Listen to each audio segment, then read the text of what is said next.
Work life നമുക്കൊന്ന് cut ചെയ്യാൻ പറ്റും ഈ പ്രോപ്പർട്ടി മേടിക്കുന്നതുകൊണ്ട്. പിന്നെ അത് മാത്രമല്ല, if you won't slow down, ഇപ്പൊ നമ്മുടെ ഒരു ക്ലയന്റ് ഇപ്പോൾ ഒരു വീട് മേടിച്ചു, അപ്പോൾ അവരുടെ വൈഫ് അടുത്ത മാസം ഒരു ഹാഫ് റെഡ്യൂസ് ചെയ്യാണ്. അപ്പം അങ്ങനെ അവരുടെ ഉദ്ദേശം എന്താണെന്ന് വെച്ചാൽ കുറച്ച് പ്രോപ്പർട്ടീസ് നല്ലൊരു പോർട്ട്ഫോളിയോ ബിൽഡ് ചെയ്യുക, സോ ദാറ്റ് അവർക്ക് വർക്കിലൊന്ന് സ്ലോ ഡൗൺ ചെയ്തിട്ട് അവർ കുറച്ചുകൂടി നല്ലൊരു എൻജോയ് ചെയ്യുന്ന കുറേ കാര്യങ്ങൾ അവർക്ക് ചെയ്യാനുള്ളൊരു ഓപ്പർച്യൂണിറ്റിയാണ് ഈ റിയൽ എസ്റ്റേറ്റ് മാർക്കറ്റ് എന്ന് വെച്ച് കഴിഞ്ഞാൽ. അത് പ്രോപ്പറായിട്ട് ഒരു സിസ്റ്റംസ് തിങ്കിങ് വെച്ച് കഴിഞ്ഞാൽ ഇപ്പോൾ 1 or 2 നല്ല ഡീൽ കൊണ്ട് മാത്രം ചിലപ്പോൾ നിങ്ങൾക്ക് ആ ഒരു ഡ്രീം അച്ചീവ് ചെയ്യാൻ പറ്റിയെന്ന് വരില്ല. കാരണം ഇപ്പോൾ ഒരു 1 or 2 കളി കളിച്ചാൽ നമുക്ക് കപ്പെടുക്കാൻ പറ്റില്ലല്ലോ.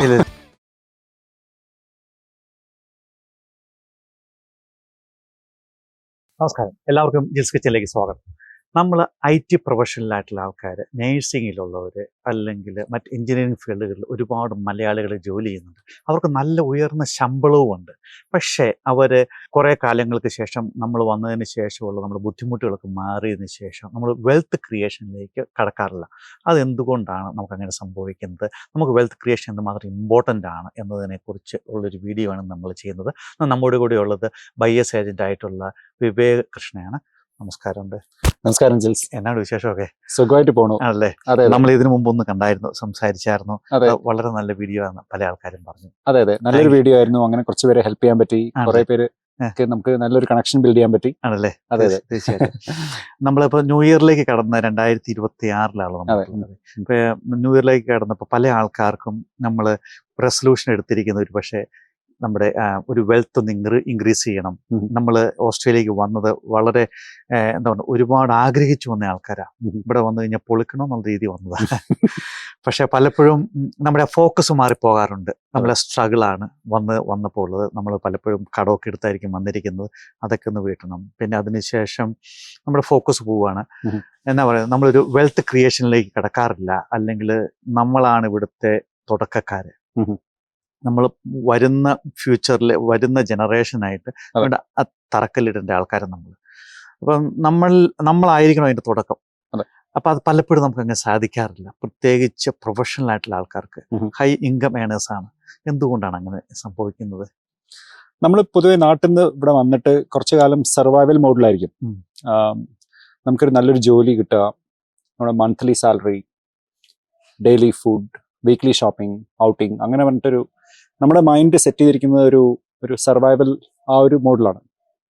അങ്ങനെ കുറേ കാലം കണ്ടിന്യൂ ചെയ്യുമ്പോൾ ഈ ഒരു വെൽത്ത് ക്രിയേഷൻ എന്നുള്ളത് നമ്മുടെ മനസ്സിൽ സബ് കോൺഷ്യസ് ആയിട്ട് വരുന്നില്ല. അതുകൊണ്ടാണ്. അല്ലാത്തൊക്കെ നിങ്ങൾക്ക് സാലറി ഒക്കെ കിട്ടും, ജോലി കിട്ടും, എല്ലാം നമുക്ക് കിട്ടും. പക്ഷെ പ്രോപ്പർട്ടി എന്ന് പറയുന്നത് നമുക്ക് അങ്ങനെ കിട്ടില്ല. We have to seek for it. ആ ഒരു എഡ്യൂക്കേഷൻ, റൈറ്റ് ആൾക്കാരായിട്ട് കണക്ട് ചെയ്യണം. പിന്നെ നിങ്ങൾ പോയി ആക്ഷൻ എടുത്താൽ മാത്രമേ പ്രോപ്പർട്ടി കിട്ടുള്ളൂ. ഇവിടെ നമ്മളിപ്പോൾ ഈ വീഡിയോ എടുക്കുന്നത് നമ്മുടെ വിവേകിന്റെ വീടിന്റെ ബാക്ക് യാർഡിൽ തന്നെ. നല്ലൊരു മരമുണ്ട് ഇതിന്റെ പുറകിൽ, അതേപോലെ തന്നെ കുറെ ചെടികളും കാര്യങ്ങളൊക്കെ ഉണ്ട്. പിന്നെ നല്ലൊരു ബാക്ക് യാർഡുമാണ്. ഇന്നലെ നന്നായിട്ട് പുല്ലൊക്കെ വെട്ടിയിട്ടിരുന്ന വിവേക് പറഞ്ഞത്. അപ്പൊ നല്ല കാറ്റും ഉണ്ട് കേട്ടോ. സോറി കേട്ടോ, നമ്മൾ ആ അറ്റ്മോസ്ഫിയർ കിട്ടാൻ വേണ്ടിയാണ് നമ്മൾ ഇവിടെ ഈ വീഡിയോ എടുക്കുന്നത്. പക്ഷെ ആ കാറ്റ്, നല്ല കാറ്റുമുണ്ട്. പക്ഷെ നല്ല കുളിർമയുള്ള നല്ലൊരു കാറ്റാണ്. ചെടികളുടെ ഇലകളൊക്കെ ആടുന്നതും പാടുന്നതും അല്ലേ? അതിന്റെ ഇടയ്ക്ക് കിളികളും ഉണ്ട് ഇഷ്ടം പോലെ. ഇപ്പൊ കിളികളുടെ ഒച്ച കേൾക്കുന്നത്, പക്ഷെ നമ്മൾ വന്നപ്പോൾ ഇഷ്ടം പോലെ കിളികളുടെ കിളിനാദമൊക്കെ കേൾക്കാറുണ്ട്. അപ്പൊ നമ്മൾ വീട് മേടിക്കുന്നത് നമ്മുടെ വലിയ സ്വപ്നമാണ്.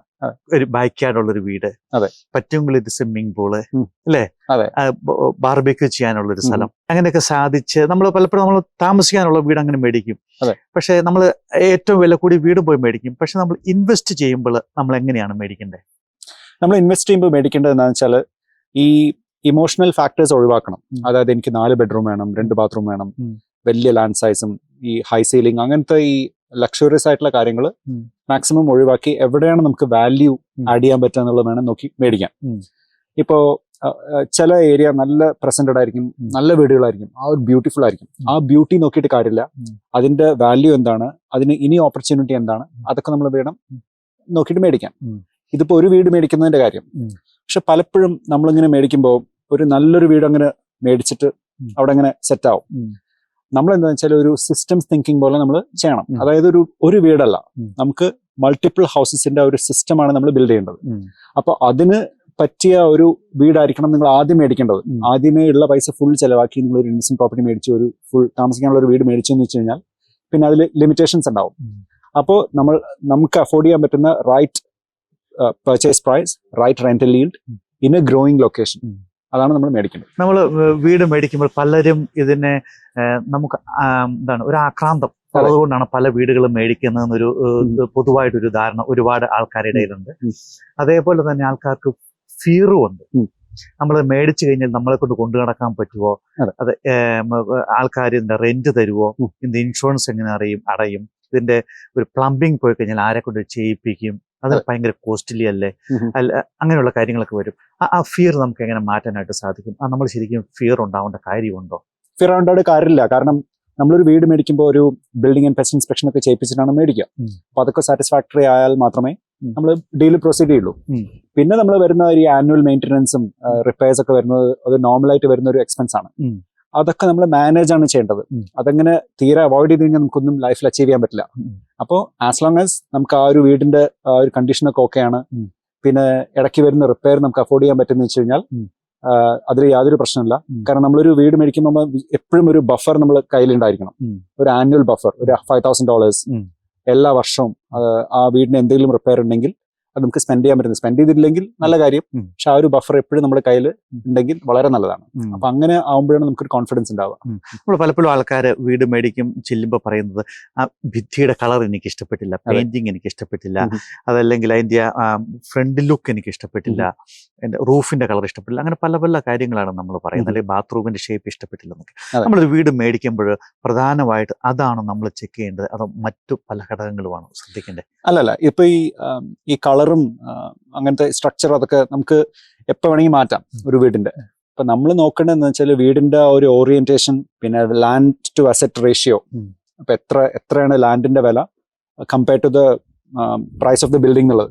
ഇപ്പൊ വിക്ടോറിയയിലൊക്കെ ആണെങ്കിൽ നിങ്ങൾക്ക് അതിന്റെ ഡോക്യുമെന്റ് എടുത്ത് നോക്കിയാൽ അറിയാൻ പറ്റും, site improved value, capital improved value എന്നൊക്കെ. അപ്പൊ അതേപോലെ നല്ല ലൊക്കേഷനിൽ നല്ലൊരു വളരെ ബേസിക് ആയിട്ടുള്ള ഒരു വീട് മേടിക്കുക. നല്ല ഡിമാൻഡുള്ള, റെന്റൽ ഡിമാൻഡുള്ള, ടെനൻസിന് അട്രാക്റ്റീവ് ആയിട്ടുള്ള ഒരു കോൺഫിഗറേഷൻ ആയിരിക്കണം. അങ്ങനെയൊക്കെയാണ് നമ്മൾ നോക്കേണ്ടത്. അല്ലാതെ കളറും അങ്ങനത്തെ പെയിന്റിങ്ങും അങ്ങനത്തെ ഒരു അത് നോക്കുന്നത് റൈറ്റ് ഡിസിഷൻ അല്ല. ഓക്കെ. അപ്പൊ നമ്മൾ കൂടുതലായിട്ടും സംസാരിക്കുന്നതും ഒരുപാട് IT പ്രൊഫഷണൽസ് നമ്മൾ കണ്ടിട്ടുണ്ട്. അവർക്ക് നല്ല ഹൈ ഇൻകം ഉള്ള ആൾക്കാരാണ്, നല്ല ഏണിങ്സ് ഉണ്ട്, നല്ല സാലറി ഉള്ളവരാണ്. അവർക്ക് ഡാറ്റ അനലൈസ് ചെയ്യാനായിട്ട് സാധിക്കും. ഈ മാർക്കറ്റിൽ ഈ റിയൽ എസ്റ്റേറ്റുമായിട്ട് ബന്ധപ്പെട്ടുള്ള എല്ലാ ഡാറ്റയും ഇന്നത്തെ കാലത്ത് എല്ലാവർക്കും ആക്സസിബിൾ ആണ്, എല്ലാവർക്കും കിട്ടും. അത് അനലൈസ് ചെയ്തിട്ട് നമുക്ക് അതനുസരിച്ച് വീട് മേടിക്കാനായിട്ട് സാധിക്കും. പക്ഷെ പലപ്പോഴും അങ്ങനെയുള്ള ആൾക്കാരാണ് വീട് മേടിക്കുന്നത് ഒരു വെൽത്ത് ക്രിയേഷനിലേക്ക് പോകാത്തതും ആയിട്ട് നമ്മൾ കാണുന്നത്. അതെന്തുകൊണ്ടാണ്? അതെന്താണെന്ന് വെച്ചാൽ നമുക്ക് ഈ ഡേറ്റ പലതും കിട്ടുമല്ലോ. അപ്പൊ ഡേറ്റ കിട്ടുന്നതിലല്ല കാര്യം, എങ്ങനെയാണ് നിങ്ങളത് ആ ഡേറ്റ ഉപയോഗിച്ച് ഇന്റർപ്രറ്റ് ചെയ്ത് വീട് മേടിക്കുന്നതെന്നാണ്. അപ്പോൾ ഡേറ്റ ഒരു സൈഡ് ഓഫ് തിങ്സ്, പക്ഷെ നമ്മൾ എപ്പോഴും ഈ സിസ്റ്റംസ് ലോജിക്, ഒരു IT ലോജിക് വെച്ച് കഴിഞ്ഞാൽ നമുക്കൊരു വീട് എങ്ങനെ മേടിച്ചു കഴിഞ്ഞാൽ അത് എപ്പോഴും സക്സസ്ഫുൾ ആണെന്ന് ഇല്ല.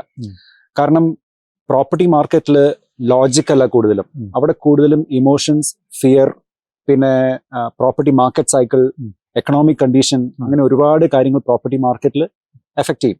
അപ്പൊ നിങ്ങൾക്കൊരു ഞാനൊക്കെ ഇന്ന ചാർട്ട് നോക്കി ഇവിടെ നോക്കി ഈ സബർബ് ഷോർട്ട് ലിസ്റ്റ് ചെയ്തു എന്ന് വെച്ച് കഴിഞ്ഞാൽ അവിടെ ഒന്നും യാതൊരു ഒരു ലോങ് ടേം സക്സസ്ഫുൾ ഒരിക്കലും അത് എൻഷുർ ചെയ്യാൻ പറ്റില്ല. ഇപ്പൊ നമ്മളുടെ ഒരു ഫ്രണ്ട് ഇങ്ങനെ ചോദിച്ചു, ഓക്കെ അവൻ ടൂളിൽ നിന്ന് ഷോർട്ട് ലിസ്റ്റ് ചെയ്ത് ഒരു 5 സബർബിന്റെ പേര് പറഞ്ഞു, ഇവിടെ വീട് മേടിക്കാൻ പറ്റുമെന്ന് ചോദിച്ചു. പറ്റും, പക്ഷെ അതൊന്നും ഒരു റൈറ്റ് ഡിസിഷൻ ആയിരിക്കണമെന്നില്ല. കാരണം ആ ടൂളിൽ കാണുന്ന ആ ഒരു പ്രൈസ് പോയിന്റ് പലതും ഔട്ട് ഓഫ് ഡേറ്റ് ആയിരിക്കും. ഒരു 10%, 15% എങ്കിലും പ്രോപ്പർട്ടി മാർക്കറ്റ് കയറിയിട്ടുണ്ടാവും. പിന്നെ അത് മാത്രമല്ല, ചിലപ്പോൾ അവിടെ പ്രോപ്പർട്ടി വീടുകൾ വളരെ കുറവായിരിക്കും.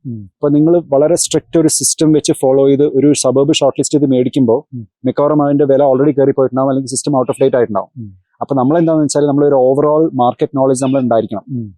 അതൊക്കെ വെച്ചിട്ട് നമ്മൾ ഓവറോൾ റിസ്ക് മാനേജ്മെന്റ് ഒക്കെ നോക്കിയിട്ട് വേണം ഒരു സബർബ് ചൂസ് ചെയ്യാനും. പിന്നെ എങ്ങനെ ആ ഒരു ഡേറ്റ നമുക്ക് ഫ്ലെക്സ് ചെയ്യാൻ പറ്റും, എങ്ങനെയാണ് നമുക്ക് ഓരോരോ ഡേറ്റ പാരാമീറ്റേഴ്സ് നമുക്ക് ഒഴിവാക്കാൻ പറ്റുക, അത് കൺസിഡർ ചെയ്യാൻ പറ്റുക എന്നുള്ളത് നമ്മൾ പഠിച്ച് അത് മനസ്സിലാക്കി അങ്ങനെ വേണം ചെയ്യാൻ നമുക്ക്.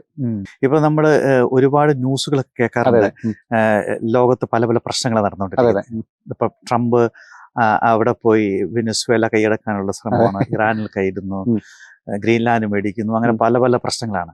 ഈ പ്രശ്നങ്ങളൊക്കെ നമ്മുടെ ഓസ്ട്രേലിയൻ പ്രോപ്പർട്ടിയെ ബാധിക്കാനായിട്ട് സാധ്യതയുണ്ടോ? പ്രോപ്പർട്ടി മാർക്കറ്റിനെ ഇൻഫ്ലുവൻസ് ചെയ്യുന്ന ഒരുപാട് ഇന്റേണൽ ഫാക്ടേഴ്സ് ഉണ്ട് ഓസ്ട്രേലിയയിൽ.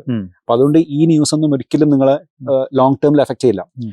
നിങ്ങൾ എപ്പോഴും നോക്കണമെന്ന് വെച്ചാൽ, ഞാനിപ്പോൾ പ്രോപ്പർട്ടി മേടിച്ചു കഴിഞ്ഞാൽ അടുത്ത 2-3 റേറ്റ് റൈസ് എനിക്ക് സർവൈവ് ചെയ്യാൻ പറ്റുമോ, പിന്നെ ചിലപ്പോൾ ഒരു മാർക്കറ്റിൽ ഒരു ക്രാഷ് ഫേസ് ഉണ്ടാവാം, അല്ലെങ്കിൽ ഒരു സ്റ്റേബിൾ ആയിട്ട് പോകുന്ന ഒരു ഫേസ് ഉണ്ടാവും. അതൊക്കെ കഴിഞ്ഞ് അതൊക്കെ എനിക്ക് വെതർ ചെയ്യാൻ പറ്റുമെന്നാണ് നിങ്ങൾ നോക്കേണ്ടത്. അപ്പൊ എപ്പോഴും ഒരു 10 yearsന്റെ ഉള്ളിൽ ഒരു മാർക്കറ്റ് ഒന്ന് കയറും, പിന്നെ ഒരു ഫേസ് സ്റ്റെബിലൈസേഷൻ ഉണ്ടാവും, അങ്ങനെയൊക്കെയാണ്. അപ്പോൾ അതാണ് നമ്മൾ മെയിൻ ആയിട്ട് നോക്കേണ്ടത്. അപ്പൊ അങ്ങനെ ഒരു ലോങ് ടേം ആയിട്ട് ചിന്തിക്കുക, എന്നിട്ട് ഇപ്പൊ നിങ്ങൾക്ക് പറ്റുവാണെങ്കിൽ മേടിക്കുക. അപ്പൊ ഈ ന്യൂസിന് അത്ര വലിയ വില കൊടുക്കാതിരിക്കണത് നല്ലത്. എനിക്ക് ഉത്തരം മുട്ടിപ്പോയ പല സംഭവങ്ങളും ഉണ്ടായിട്ടുണ്ട്.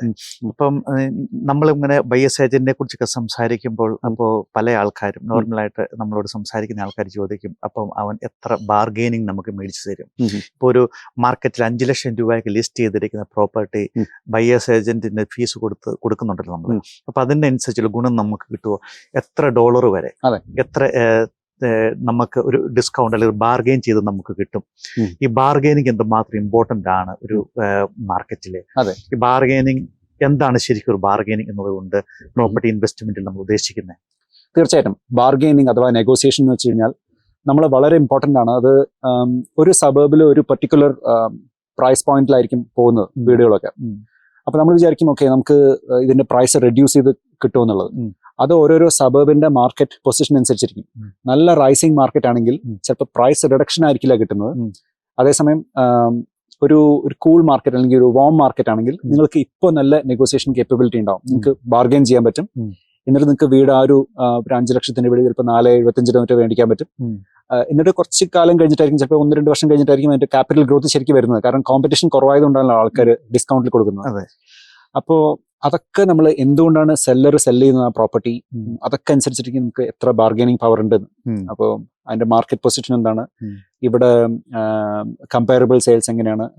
അപ്പോൾ നമുക്കൊരു പ്രോപ്പർട്ടിയുടെ ഒരു ലിസ്റ്റ് ചെയ്തിരിക്കുന്ന പ്രൈസ് വെച്ച് കഴിഞ്ഞാൽ നമുക്ക് ഏകദേശം അറിയാൻ പറ്റും ഒരു ഫെയർ പ്രൈസ്ഡ് ആണോ, ഓവർ പ്രൈസ്ഡ് ആണോ, അതോ അണ്ടർ കോട്ട് ചെയ്തിരിക്കുന്നതാണോ.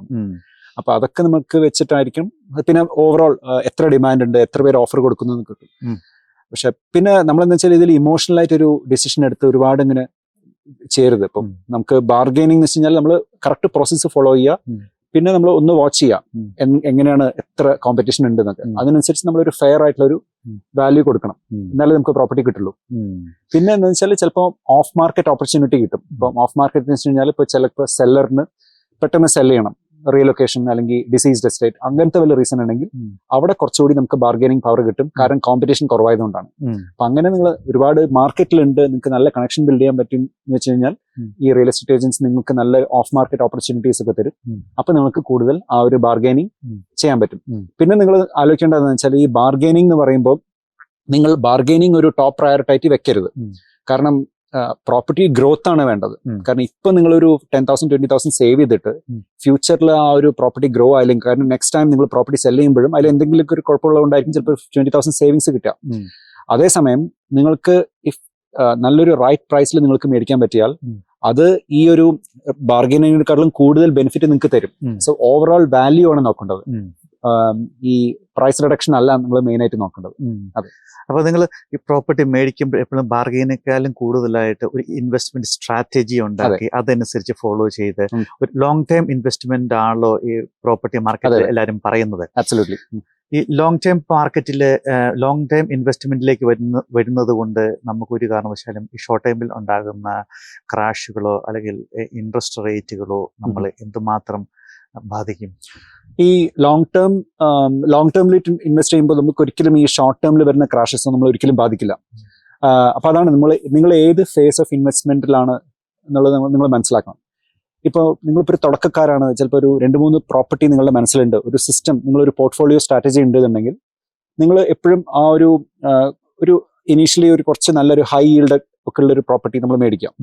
അപ്പൊ അതുകൊണ്ട് എന്താണെന്ന് വെച്ചാൽ ഇപ്പം ഇതുപോലത്തെ വല്ല ഇൻട്രസ്റ്റ് റേറ്റ് ഹൈക്കോ അങ്ങനെ എന്തെങ്കിലും ഒരു നെഗറ്റീവ് ന്യൂസ് വല്ലതും ഉണ്ടെങ്കിൽ നിങ്ങൾക്ക് അത് ഹോൾഡ് ചെയ്യാൻ പറ്റും.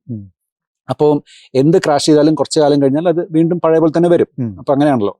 അപ്പൊ നമുക്ക് ആസ് ലോങ് ആസ് നമുക്കത് ഹോൾഡ് ചെയ്യാൻ പറ്റുന്നുണ്ടെങ്കിൽ ഇതുപോലത്തെ ഷോർട്ട് ടേം ക്രാഷസ് ഒന്നും നമ്മൾ ബാധിക്കില്ല. കാരണം ഇതിനകത്ത് മറ്റു കാര്യങ്ങൾ എനിക്ക് ചോദിക്കാനുള്ളത് നമ്മൾ പറഞ്ഞാൽ ഈ ഡാറ്റ അനലൈസിനെ കുറിച്ച് തന്നെയാണ്. ഈ ഡാറ്റ നമ്മൾ അവൈലബിൾ ആയിട്ട് കിട്ടുന്ന ഡാറ്റ പലപ്പോഴും നമുക്ക് ഒരു മാർക്കറ്റില് ആ മാർക്കറ്റിന്റെ മൂവ്മെന്റ്സ് എല്ലാം കഴിഞ്ഞതിന് ശേഷമാണോ, ഇപ്പം ഒരു മാർക്കറ്റിലെ 10 വീട് വിറ്റതിന് ശേഷമാണോ നമുക്ക് ഡാറ്റ കിട്ടുന്നത് അതെ. അവിടെ 10 വീട് വിറ്റിട്ടുണ്ടെന്നുള്ള ഡാറ്റ കിട്ടുള്ളൂ. ഉം. അപ്പോൾ ഈ ഇങ്ങനെയുള്ള ഡാറ്റകൾ എന്തുമാത്രം ഉപകാരമാണ് നമുക്ക് ചില പോയിന്റ്സ് ഒക്കെ വളരെ യൂസ്ഫുൾ ആണ്. കാരണം ഇപ്പൊ വേക്കൻസി റേറ്റ് എന്ന് പറയുമ്പോൾ ഫോർ എക്സാമ്പിൾ 0.6 എന്ന് പറഞ്ഞിട്ടൊരു വേക്കൻസി റേറ്റ് കണ്ടു. അപ്പൊ എന്താന്ന് വെച്ചാൽ നിങ്ങൾക്ക് ഒരു വീടിന്റെ നമ്പർ ഓഫ് റെന്റൽ ഹൗസസ് അവിടെ കുറവാണെന്നാണ് അതിന്റെ അർത്ഥം. അപ്പൊ നിങ്ങൾക്ക് വേണമെങ്കിൽ ഒരു വീട് മേടിച്ചിട്ട് ഒരു more than the average price നിങ്ങൾക്ക് എക്സ്പെരിമെന്റ് ചെയ്ത് നോക്കാം. റെന്റൽ വാടകയ്ക്ക് കൊടുക്കുകയാണെങ്കിൽ instead of say 520 per week ഒരു 550 ടെസ്റ്റ് ചെയ്യാം, ചിലപ്പോൾ കിട്ടുമായിരിക്കും. അങ്ങനെ നമ്മുടെ കുറെ ക്ലയൻസിന് അങ്ങനെ കിട്ടിയിട്ടുണ്ട്. ഇപ്പോൾ നല്ല ലോ വേക്കൻസി റേറ്റുള്ള സബബിൽ മേടിച്ചു കഴിഞ്ഞാൽ നിങ്ങൾക്ക് more than the asking price rental നിങ്ങൾക്ക് കിട്ടും. അപ്പൊ അങ്ങനെ ഈ ഡേറ്റ അനലൈസ് ചെയ്യുന്നതുകൊണ്ട് കുറെ ഗുണമുണ്ട്. പക്ഷെ അത് മാത്രം നോക്കിയിട്ട് ആ ഒരു സബബിൽ പോയി മേടിക്കാൻ പാടില്ല. Data is only one part of analysis. Fundamental ആയിട്ട് നമ്മൾ കുറെ കാര്യങ്ങൾ നോക്കാനുണ്ട്. ഇൻഫ്രാസ്ട്രക്ചർ, പോപ്പുലേഷൻ ഗ്രോത്ത്, പിന്നെ the number of professionals working in that particular area. അപ്പൊ അങ്ങനത്തെ കുറെ സ്റ്റാറ്റിസ്റ്റിക്സ് നമുക്ക് അവൈലബിൾ ആണ്. അപ്പൊ അതൊക്കെ ഒന്ന് ജസ്റ്റ് ഒന്ന് മനസ്സിലാക്കുക. എന്നിട്ട് ഓവറോൾ ഒരു മാർക്കറ്റും ഒക്കെ ഒന്ന് അണ്ടർസ്റ്റാൻഡ് ചെയ്തിട്ട് വേണം നമ്മൾ മേടിക്കാൻ. പിന്നെ ഇതിലും ഏറ്റവും കൂടുതൽ നമ്മൾ നോക്കേണ്ടതെന്ന് വെച്ചാൽ മാർക്കറ്റ് പൊസിഷനിങ് ആണ്. ഇതെല്ലാം പഠിച്ചു കഴിഞ്ഞ് നമുക്കൊരു വീട് മേടിക്കാൻ പറ്റുന്ന വെച്ച് കഴിഞ്ഞാൽ അപ്പോഴേക്കും ഒരുപാട് ലേറ്റ് ആയിട്ടുണ്ടാവും.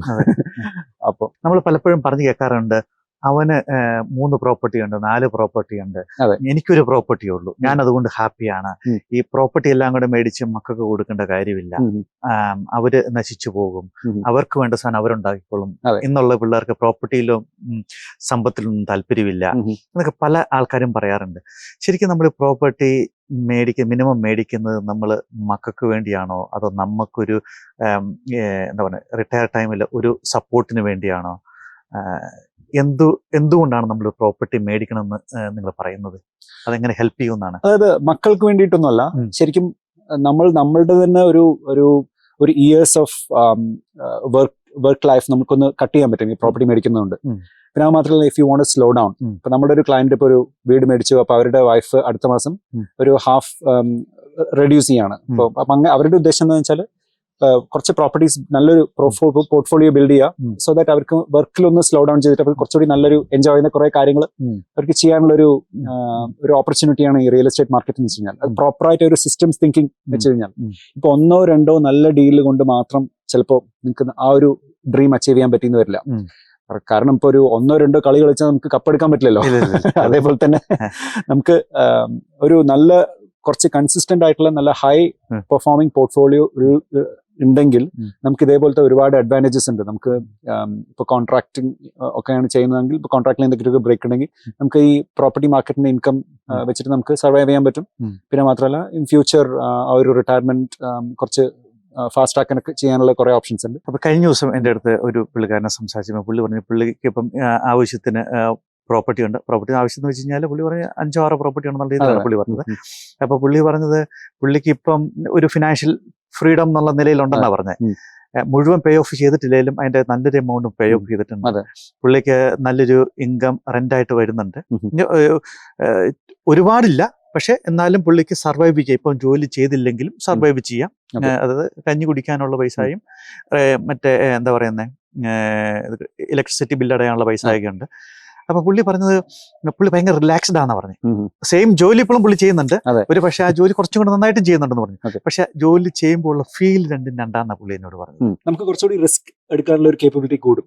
നമുക്കൊരു ഫിനാൻഷ്യൽ ഇൻകം ഉണ്ട്, നമുക്കൊരു ബാക്കപ്പ് ഉണ്ട് എന്നുണ്ടെങ്കിൽ നിങ്ങൾ കുറെ പുതിയ കാര്യങ്ങൾ പഠിക്കാനും നിങ്ങളെ ഒരു കംഫർട്ട് സോണിൽ നിന്ന് പുറത്ത് ചിന്തിക്കാനും അങ്ങനെ കുറെ കാര്യങ്ങൾ നിങ്ങൾക്ക് ചെയ്യാൻ പറ്റും. ഇതൊരു ജസ്റ്റ് എന്തിനാ ഇങ്ങനെ പൈസ ഉണ്ടാക്കണം? അപ്പം ഇറ്റ്സ് നോട്ട് ആ ഒരു പൈസ അല്ല, നമ്മൾ ആ ഒരു വെൽത്ത് ആയിട്ട് നമ്മൾ ചിന്തിക്കണം. ആ വെൽത്ത് കൊണ്ട് നിങ്ങൾക്ക് ഒരുപാട് ബെനിഫിറ്റ്സ് ഉണ്ടാവും. ഇതൊന്നും ഫൈനാൻഷ്യൽ അഡ്വൈസ് അല്ല കേട്ടോ. ഒരു പ്രോപ്പർട്ടി കൊണ്ട് കുറച്ച് ആൾക്കാർക്ക് നമുക്ക് ഹെൽപ്പ് ചെയ്യാൻ പറ്റും. കുറെ ആൾക്കാർ ഇതിനെപ്പറ്റി ഞങ്ങളിങ്ങനെ സംസാരിക്കുമ്പോൾ അവരുടെ ഒരു എക്സ്പീരിയൻസ് വെച്ചിട്ട് നമ്മൾ ഇങ്ങനെ ഷെയർ ചെയ്യാണ്. തീർച്ചയായും അത് കേട്ടോ, ഇതൊരു ഫിനാൻഷ്യൽ അഡ്വൈസ് അല്ല. തീർച്ചയായിട്ടും നിങ്ങൾ ഫിനാൻഷ്യൽ അഡ്വൈസും നിങ്ങളുടെ രജിസ്റ്റേർഡ് ആയിട്ടുള്ള ഫിനാൻഷ്യൽ അഡ്വൈസേഴ്സും പ്ലാനേഴ്സും ഒക്കെ ആയിട്ടല്ല അക്കൗണ്ടന്റൊക്കെ ആയിട്ട് നിങ്ങൾ എടുക്കണം. തീർച്ചയായിട്ടും ഇത് നമ്മൾ ജനറൽ നോളജ് നമ്മൾ ഷെയർ ചെയ്യാണ്. നമ്മൾ പഠിച്ചതിൽ നിന്നും പിന്നെ അതേപോലെയുള്ള എക്സ്പീരിയൻസിൽ നിന്നും ഒക്കെ നമ്മൾ പറയുന്നതാണ്. എക്സ്പീരിയൻസ് ഉള്ള ആൾക്കാർ നമ്മളോട് പറഞ്ഞതിനനുസരിച്ച് നമ്മൾ ഷെയർ ചെയ്യുന്നതാണ്. അപ്പം ഇതിനകത്ത് നമ്മൾ എപ്പോഴും ഈ ജോലിയിൽ മാത്രം ആശ്രയിച്ചുകൊണ്ടിരുന്നു കഴിഞ്ഞാൽ നമുക്ക് നമുക്ക് എന്തെങ്കിലും ഒരു അസുഖം വരുമോ, അല്ലെങ്കിൽ ജോലി സംബന്ധിച്ച് IT-കാരെയൊക്കെ സംബന്ധിച്ച് എപ്പോഴും ഈ കോൺട്രാക്ട് ഒരു വലിയ വിഷയം തന്നെയാണ്. അപ്പോൾ എന്തെങ്കിലും കോൺട്രാക്റ്റിൽ ഒരു 2 മാസത്തെ 3 മാസം 6 മാസം ഗ്യാപ്പ് വന്നു കഴിഞ്ഞാൽ പിന്നെ നമ്മൾ പട്ടിണിയാണ്.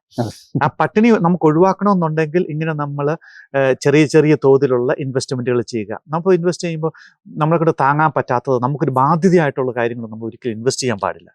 ശരിക്കും ഒരു റിട്ടേൺ ഉള്ളതും അല്ലെങ്കിൽ ന്യൂട്രൽ ആയിട്ട് എന്താ പറയുക, അതിന്റെ എക്സ്പെൻസ് മീറ്റ് ചെയ്യുന്നതായിട്ടുള്ള കാര്യങ്ങളാണ് നമുക്ക് ചെയ്യാനായിട്ടുള്ളത്. അപ്പൊ അതോടൊപ്പം തന്നെ എനിക്ക് ചോദിക്കാനുള്ളത്, നമ്മൾ എത്ര പ്രോപ്പർട്ടിയാണ് ഹെൽത്തി ആയിട്ടുള്ള ഒരു ഫിനാൻഷ്യൽ ഫ്രീഡം നമുക്ക് നൽകുന്നത്? അതൊരു 4 to 5 പ്രോപ്പർട്ടീസ് നല്ല വെൽ ബാലൻസ്ഡ് ആയിട്ടുള്ള ഒരു പോർട്ട്ഫോളിയോ ബിൽഡ് ചെയ്ത് കഴിഞ്ഞാൽ that's enough to start with. അത് തന്നെ മതിയാവും. കാരണം എമൗണ്ട് ഓഫ് പ്രോപ്പർട്ടീസിലല്ല കാര്യം, ആ ക്വാളിറ്റി ഓഫ് പ്രോപ്പർട്ടീസ്, അത് എത്ര നിങ്ങൾക്ക് ഈൽഡ് ഉണ്ട്, റെന്റൽ ഈൽഡും എത്രയുണ്ട്, ഗ്രോത്ത് ഉണ്ട്, അതിനനുസരിച്ചിട്ടാണ് ഇതിന്റെ സക്സസ് ഫാക്ടർ വരുന്നത്. അപ്പൊ ഒരിക്കലും ഒരുപാട് നമ്പർ ഓഫ് പ്രോപ്പർട്ടീസിനെ പറ്റി ചിന്തിക്കാതെ ഒരു ലിമിറ്റഡ് നമ്പർ ഓഫ് പ്രോപ്പർട്ടീസ് നിങ്ങൾക്ക് ഒരു നല്ല ടൈമിൽ, ഓരോരോ മാർക്കറ്റ് സൈക്കിൾ ടൈമിങ്ങിലും ഓരോ ട്രാൻസാക്ഷൻ നിങ്ങൾ ചെയ്ത് കഴിഞ്ഞാൽ ആ ഒരു അക്യുമുലേഷൻ ഫേസിൽ around 4 to 8 years of accumulation ഫേസിൽ നിങ്ങൾക്ക് നല്ലൊരു വെൽ ബാലൻസ്ഡ് പോർട്ട്ഫോളിയോ ഉണ്ടാവും. വിവേക, നമ്മളിപ്പോൾ ഒരുപാട് മീഡിയയിൽ ഇപ്പോൾ കാണുന്നതാണ്, ഇൻട്രസ്റ്റ് റേറ്റ് താഴും എന്ന് പറഞ്ഞിട്ട് താഴില്ല, അത് മുകളിലോട്ട് പോകാനാണ് സാധ്യത എന്നാണ് പറയപ്പെടുന്നത് 2026. എങ്ങനെ പ്രോപ്പർട്ടി മാർക്കറ്റിലേക്ക് നമ്മൾ കയറുകയും നമ്മൾ കയറാൻ വേണ്ടി പ്ലാൻ ചെയ്യുന്നവരാണെങ്കിൽ പ്ലാൻ ചെയ്യുകയും ചെയ്യുമ്പോൾ ഈ ഇൻട്രസ്റ്റ് റേറ്റ് കൂടി കഴിഞ്ഞാൽ പ്രോപ്പർട്ടി വില താഴില്ലേ, അതോ നമ്മളെ കൊണ്ട് ഹോൾഡ് ചെയ്യാനായിട്ട് സാധിക്കുമോ? നല്ലൊരു ചോദ്യമാണ്. ഇപ്പൊ നിങ്ങൾ നോക്കിക്കഴിഞ്ഞാൽ കഴിഞ്ഞ കുറെ ഇൻട്രസ്റ്റ് റേറ്റ് റൈസിന്റെ സ്റ്റാറ്റിസ്റ്റിക്സ് എടുത്തു കഴിഞ്ഞാൽ എപ്പോൾ ഇൻട്രസ്റ്റ് റേറ്റ് കൂടിയാലും പ്രോപ്പർട്ടി മാർക്കറ്റ് അങ്ങനെ താഴുന്നില്ല. പ്രോപ്പർട്ടി മാർക്കറ്റ് പ്രൈസ് എപ്പോഴും കയറിക്കൊണ്ടിരിക്കുകയാണ്. കാരണം ഇൻട്രസ്റ്റ് റേറ്റ് അല്ലാതെ തന്നെ ഒരുപാട് ഫാക്ടേഴ്സ് ഉണ്ട്. ഈ ഡിമാൻഡ് ആൻഡ് സപ്ലൈ, ഇവിടെ ഓസ്ട്രേലിയയിൽ വീടുകൾ കുറഞ്ഞുകൊണ്ടിരിക്കുകയാണ്. അപ്പൊ അതിനനുസരിച്ചിട്ട് എപ്പോഴും മൈഗ്രേഷൻ കൂടും, പോപ്പുലേഷൻ കൂടും, അതിനനുസരിച്ചിട്ട് വീടിന്റെ ഡിമാൻഡ് എപ്പോഴും ഉണ്ടാവും. സോ ഇപ്പൊ ഇൻട്രസ്റ്റ് റേറ്റ് കൂടുമ്പോൾ ഈ ലോവർ പ്രൈസ് പോയിന്റ് ഉള്ള ഹൗസസ് 650K, 700K, 500K അതിന്റെ വീടുകളൊക്കെ എപ്പോഴും ഇങ്ങനെ കൂടിക്കൊണ്ടിരിക്കുകയാണ്. അപ്പോ നിങ്ങൾ ഇത്ര ചിന്തിച്ചാൽ മതി, ഇൻട്രസ്റ്റ് റേറ്റ് കൂടുമോ എന്നല്ല ചിന്തിക്കേണ്ടത്. ഒരു 3 ഇൻട്രസ്റ്റ് റേറ്റ് റേസ് വന്നാലും നിങ്ങൾക്ക് ഈ പ്രോപ്പർട്ടി ഹോൾഡ് ചെയ്യാൻ പറ്റുമോ എന്നുള്ളത് നിങ്ങൾ നോക്കേണ്ടത്. അങ്ങനെ നോക്കുകയാണെങ്കിൽ നിങ്ങൾക്ക് ഇപ്പൊ തന്നെ മേടിക്കാം, if you have the capability. അല്ലാതെ നമ്മൾ ഫെബ്രുവരിയിൽ ഇൻട്രസ്റ്റ് റേറ്റ് കുറയും അതിനുശേഷം മേടിക്കാന്ന് വെച്ചും അങ്ങനെ നമ്മൾ നോക്കുമ്പോൾ നിങ്ങളുടെ ഇപ്പോഴത്തെ ഒരു ഓപ്പർച്യൂണിറ്റി നിങ്ങൾ കളയാണ്. കാരണം ഒരിക്കലും നിങ്ങളൊരു ഫ്യൂച്ചർ ഓപ്പർച്യൂണിറ്റി, അതാണ് വേറൊരു മിസ്റ്റേക്ക് എന്ന് വെച്ച് കഴിഞ്ഞാൽ, നമ്മളൊരു ഫ്യൂച്ചർ ഓപ്പർച്യൂണിറ്റി വെച്ചിട്ടാണ് നമ്മൾ എപ്പോഴും നമ്മളുടെ ഇപ്പോഴത്തെ ഒരു കേപ്പബിലിറ്റി അനലൈസ് ചെയ്യുന്നത്. അങ്ങനെയല്ല, നമുക്കൊരു കേപ്പബിലിറ്റി ഉണ്ടെങ്കിൽ we can definitely start transacting. എന്നിട്ട് പിന്നെ ഫ്യൂച്ചറിൽ ഇൻട്രസ്റ്റ് റേറ്റ് കയറിയാലും അതൊരു ഓവറോൾ അത് ബാലൻസ്ഡ് ആയിട്ട് പൊക്കോളുന്നത്. നമ്മള് പലപ്പോഴും വീട് മേടിക്കാൻ നേരത്ത് നമുക്കൊരു ബൈയിങ് പവർ ഇല്ല, എനിക്ക് 5 ലക്ഷത്തിന്റെ 4 ലക്ഷത്തിന്റെ വീട് മേടിക്കാൻ സാധിക്കില്ല, എനിക്ക് 3 ലക്ഷത്തിന്റെ വീടിന് പോലുള്ള ലോൺ കിട്ടില്ല എന്ന് പലപ്പോഴും പറയാറുണ്ട്. അപ്പൊ നമ്മൾ ശരിക്കും ബൈയിങ് പവർ ആണോ നമ്മൾ നോക്കേണ്ടത്, അത് ഹോൾഡിംഗ് പവർ ആണോ? അതായത് നിങ്ങളുടെ ബോറോയിങ് കപ്പാസിറ്റി അത് അസസ് ചെയ്തിട്ടാണല്ലോ നിങ്ങൾ വീട് മേടിക്കുന്നത്. അപ്പൊ അതൊക്കെ നമ്മൾ ആദ്യം ചെക്ക് ചെയ്യാം. അപ്പൊ അവരെ ഓൾറെഡി ചെക്ക് ചെയ്തിട്ടുണ്ടാവും.